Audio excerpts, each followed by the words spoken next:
एक वक्त की बात है, एक गांव में मीठे नाम का एक आदमी होटल चलाया करता था। उसकी दुकान में सारे खाने गाय के गोश्त में बनते थे। Beef pulao, beef korma, beef चावल, हर डिश गाय के गोश्त में बना करती थी। उसके मुलाजिम सब खाना तैयार करते और मीठा अपनी दुकान पर बेचा करता था। अब भाई खाने में आज क्या बना है तुम्हारे पास? भाई हर रोज की तरह beef pulao, beef korma, beef चावल खड़े खड़े मसालों के साथ बनवाए हैं मैंने अपने मुलाजमों से। मजे और स्वाद का जहान इन तीनों खानों में भरवा दिया है मैंने।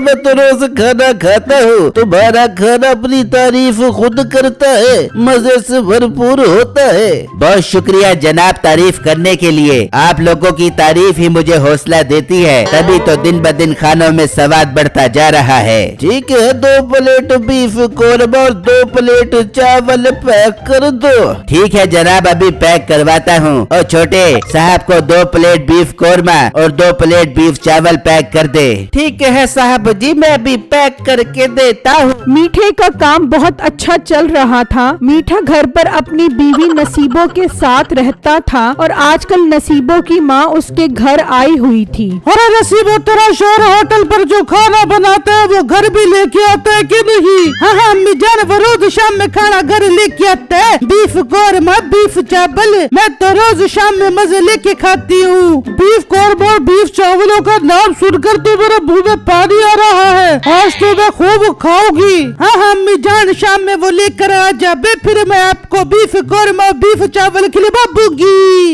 इतनी देर में घर का दरवाजा बजता है। ये कौन आ गया? अम्मा तू बैठ, मैं भी देख के आती हूँ। नसीबो बाहर आती है तो वो आदमी खड़ा होता है जिससे मीठा होटल के लिए गोश्त खरीदता था। हाँ भाई, खैर से आया तू? नसीबो बहन मीठा किधर है? वो तो इस टाइम होटल पर होता है, पर तू क्या करने आ गया मेरे घर पर? होटल पर जाकर पैसों की बात करना मुझे ठीक नहीं लग रहा था, इसीलिए मैं घर पर ही आया हूँ। वो मीठे ने 2 हफ्तों से गोश्त के पैसे नहीं दिए। उसका खाता अब काफी बढ़ गया है। जब आए तो उसे मेरी दुकान पर भेज देना। हाँ ठीक है, जब मीठा आएगा तो मैं उसे तेरी दुकान पे भेज दूंगी। फिर वो आदमी वहाँ से चला जाता है और दोनों माँ बेटी इंतजार करने बैठ जाती हैं और वो गोश्त वाला अपनी दुकान पर आ जाता है। ओ छोटे, अगर अब मीठा उधार गोश्त लेने आए तो उसे एक बोटी भी नहीं देनी। ठीक है मालिक, मैं ऐसा ही करूँगा, परेशान मत हो। फिर जब शाम होती है तो मीठा अपने घर आता है। अरे मीठे, ये क्या खाली हाथ क्यों आ गया? बीफ कोरमा और बीफ चावल का पर है। अरे नसीबो, आज तो ग्राहकों का रश ही बहुत रहा है मेरी दुकान पर। एक के बाद एक ग्राहक सारे का सारा खाना ही चट कर गए। सुन ले नसीबो, सारा खाना लोगों को खिला दिया, तेरी माँ के लिए कुछ भी नहीं लेकर आया। तो ग्राहकों को वापस मोड़ देता कि मेरी सास आई हुई है, उसके लिए खाना लेकर जाना है। अरे अम्मी, आप परेशान मत हो, घर पर गोश्त पड़ा है, मैं जाकर आपको बीफ कोरमा बना देती हूँ। अच्छा मीठे, एक बात सुन, गोश्त वाला आया था, कह रहा था कि जब मीठा आवे तो उसे मेरी दुकान पे भेज दे भी हो। अरे हाँ बेगम, उस गोश्त वाले के भी बहुत सारे पैसे देने हैं मैंने। कल उससे गोश्त लेने जाऊंगा तो खामखा नखरे करेगा। तो तू क्या दिन नहीं खाते, तेरे पैसे दे देंगे, चुप करके गोश्त दे। फिर जब अगला दिन निकलता है तो मीठा उस गोश्त वाले के पास जाता है। भाई साहब, 20 किलो रान का गोश्त बना दो और गोल गोल बोटियां बनाना, आजकल ग्राहक बहुत शिकायत कर रहे हैं। गोश्त मैं नहीं दूंगा, पहले पिछले पैसे दे। हाँ मिल जाएंगे तुम्हारे सारे के सारे पैसे, मैं कोई भाग नहीं रहा। तू भी यहीं पर है और मैं भी यहीं पर हूँ, चुप करके गोश्त बना।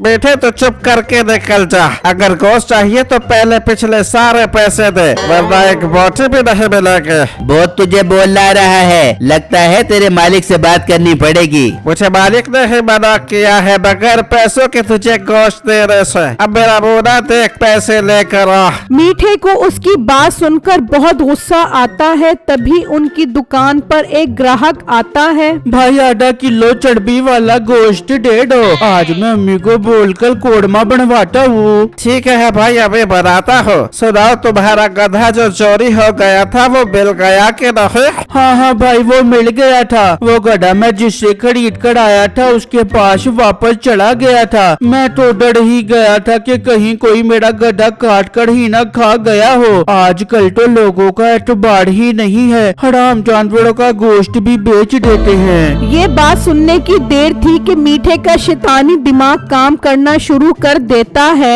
अरे वाह, गधे का गोश्त, ये तो मुझे बहुत सस्ता पड़ेगा। लोगों को क्या पता चलेगा कि ये गोश्त गाय का है या गधे का है। मुझे इसका गधा उठाना पड़ेगा। अब बेटे तू क्या सोच रहा है? जा पैसे लेकर आ वरना गोश्त नहीं मिलेगा। तो ना दे तू मुझे गोश्त, मैं कोई तेरे गोश्त का भूखा नहीं हूँ। मैं तेरे से गोश्त नहीं लेता और अब तू मुझसे पैसे लेकर दिखा। ये कहकर मीठा चला जाता है और दुकानदार उसे देखता ही रह जाता है। फिर बिट्टू भी उससे गोश्त लेकर चला जाता है तो मीठा उसका पीछा करने लग जाता है और उसका घर देख लेता है। अम्मी जान मीठा गोश्त लेके आने वाला है, आप एक काम करो आज गोश्त तो दो दे बो। अरे नसीबा मेरे हाथ में बहुत दर्द हो रही है, तू धोली बर्तन, मैं अपने घर जा रही हूँ भाई, मुझे बहुत सारे काम करने हैं। फिर नसीबों की माँ चली जाती है और तभी मीठा भी आ जाता है। ये तेरी माँ कहाँ जा रही है? अम्मी जान को गोश्त धोने का बोला था, उन्हें काम याद आ गया। तू छोड़ मीठे, ये बता गोश्त कहाँ पर है? अरे नसीबो, उसने गोश्त नहीं दिया, कहता है पहले पैसे लेकर आओ फिर गोश्त मिलेगा। हाय मीठे, अब हम क्या कर बेबेंगे? अरे नसीबो, मैंने इसका बहुत अच्छा हल निकाला है, तू सुनेगी तो खुशी से पागल हो जाएगी। फिर मीठा उसको सारी बात बताता है तो नसीबो सुनकर खुश हो जाती है। मीठे गधे का गोश्त तो मुफ्त में पड़ बेबेगा और प्रॉफिट खूब बढ़ बेबेगा और एक गधा 3 दिन चले बेबेगा। हाँ, रात होने दे, फिर मैं वो गधा लेकर आऊंगा, फिर घर पर ही उसका गोश्त बनाएंगे। वहाँ मीठे के होटल के सारे ग्राहक इंतजार कर रहे होते हैं। ये क्या तुम्हारे मालिक ने आज होटल नहीं खोला? हमने तो बीफ कोरमा खाना था।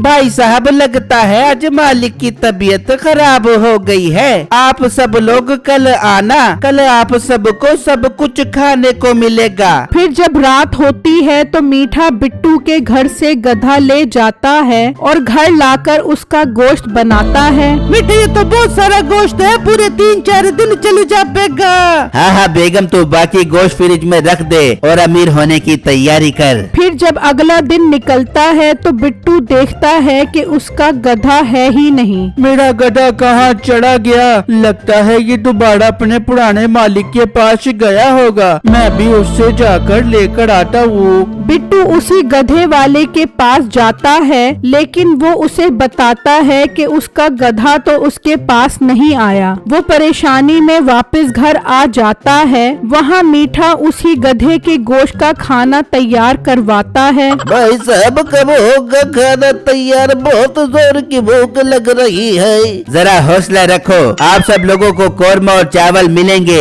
सबर नाम की भी कोई चीज होनी चाहिए। हाँ छोटे, कितनी देर है खाना तैयार होने में? बस मालिक खाना तैयार हो गया है, आप लोगों से पैसे लो, मैं खाना पैक करके देता हूँ। वहाँ कसाई अपने मुलाजिम को कहता है, छोटे मीठे के पैसे आए कि नहीं? नहीं मालिक, मीठे ने अभी तक पैसे नहीं दिए और गोश्त भी नहीं खरीदा। मतलब उसने होटल बंद कर दिया है? रुक, मैं जाकर देख कर आता हूँ। वो अपनी दुकान से निकलता है तो तभी बिट्टू उसके पास गोश्त लेने आता है। भाई आधा पाव गोश्त दे दो। क्या हुआ बिट्टू? लगता है आजकल हालात काफी खराब जा रहे हैं तुम्हारे, जो आधा पाव गोश्त ले रहे हो। हाँ भाई, मेरा गधा फिर से चोरी हो गया, जाने कौन मेरा गधा उठा कर ले गया। अच्छा परेशान मत हो, अल्लाह सब बेहतर करेगा।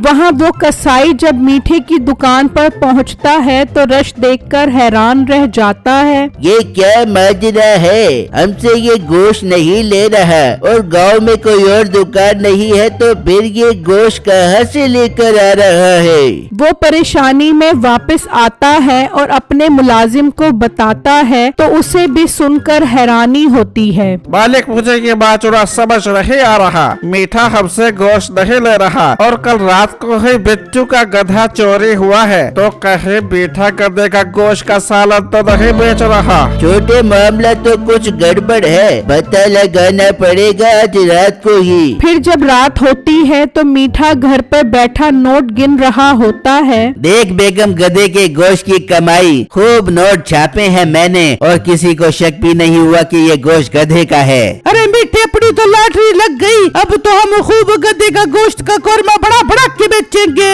अच्छा, तो गधे के गोश्त का कोरमा बेचेगा तू? तुम दोनों को तो मैं अभी पुलिस के हवाले करता हूँ। मीठे, तुम्हें शर्म आनी चाहिए, हराम जानवरों का गोश्त लोगों को खिलाते हो। इसकी यही सजा है कि इसे आज ही पुलिस के हवाले कर दिया जाए। फिर वो मीठे और नसीबों को पुलिस के हवाले कर देते हैं। बेटो, कल से तुम मीठे का होटल संभालोगे। पर भाई, मेरे पास तो पैसे नहीं है गोश्त खरीदने के लिए। गोश्त तुम्हें मैं दूंगा, तुम खाना बनवा कर बेचना और मुझे मेरे गोश्त के पैसे देते रहना। ठीक है भाई, आपका बहुत बहुत शुक्रिया। फिर अगले ही दिन से बिट्टू वो होटल संभाल लेता है।